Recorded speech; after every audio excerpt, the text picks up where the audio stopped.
सुवर्णपुर जिला उलुंडा ब्लॉक जौरा भौरा ग्राम पंचायत रे अवस्थित चौदेईगुड़ी ठारे श्री अरविंद जोगाश्रम स्वर्ण सेतु चौदेईगुड़ी स्वर्ण जयंती महोत्सव अनुष्ठित हो श्री मोहन दानी सभापतित्व अतिथि भावे आश्रम प्रतिष्ठा सभ्य डॉक्टर कृष्ण चंद्र आयच भुवनेश्वर साधक मातृविहार श्री संजय कुमार महापात्र संपादक नवजीवन मातृभवन कटक श्री प्रसाद त्रिपाठी आलोचक हेले अध्यापक संबलपुर विश्वविद्यालय डॉक्टर अरुण कुमार त्रिपाठी महिला विश्वविद्यालय बरगढ़ अध्यापक रमाकांत मिश्र आश्रमर छात्र छात्री द्वारा सांस्कृतिक कार्यक्रम सह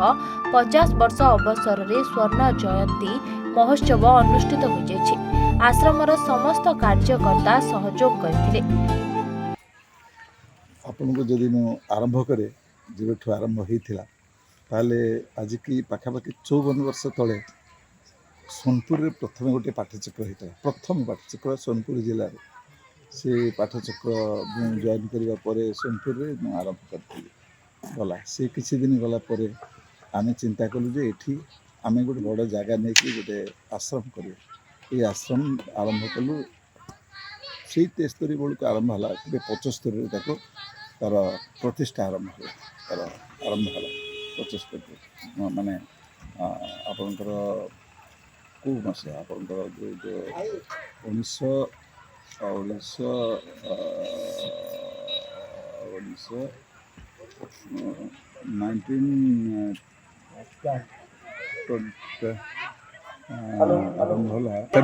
1971 मसीहा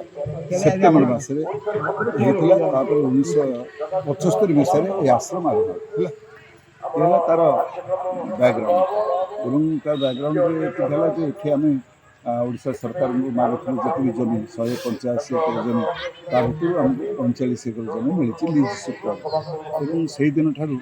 अनेक भाई मैंने आसिक रही ये यार पश्चात जन सुरेंद्र कुमार साहू बोल सोनपुर से गोटे बड़ बिजनेस थिला से बिजनेस समग्र संपत्ति ये दे देते से चलीगले संसार किंतु बहुत अवदान रही आम बास मुझे जेहेतु प्रथम पाठचक्र विषय बा श्रीनाथ श्री अरविंद विषय कही तेणु नाचुराली सबुदिन आम सब एकाठी रहीगले परवर्ती काल ये कार्यक्रम चली एवं तो आप जानते गोटे स्कूल अच्छी इंटेग्राल स्कूल गोटे